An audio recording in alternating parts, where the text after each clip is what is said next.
Hello lovely people, ఎలా ఉన్నారు అందరూ? నేను మీ విజ్జి. వాళ్ళు నేను మీకు చక్కెర పొంగల్ ఎలా చేయాలో చూపిస్తాను. దీనికోసం అయితే మనం కుక్కర్లో 1 కప్పు పెసరపప్పు, 1 కప్పు బియ్యం తీసుకున్నాము. దీన్ని బాగా 2, 3 సార్లు కడిగేసి దీంట్లో 2 కప్పుల పాలు, 3 కప్పుల నీళ్లు పోసుకోండి.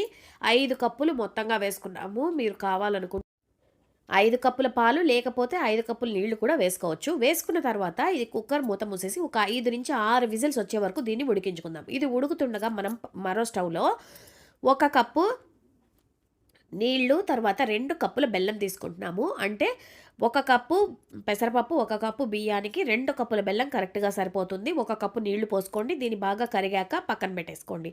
ఇప్పుడు మనం కుక్కర్‌లో పెట్టిన పెసరపప్పు, బియ్యం బాగా ఉడికిపోయాయి. ఇది మనం చక్కగా ఇలా గరిటెతోటి మ్యాష్ చేసేసుకుందాం. తర్వాత ఒక కడాయిలోకి మనం ముందుగా చేసి పెట్టుకున్న బెల్లం పాకం వడబోసేసుకోండి.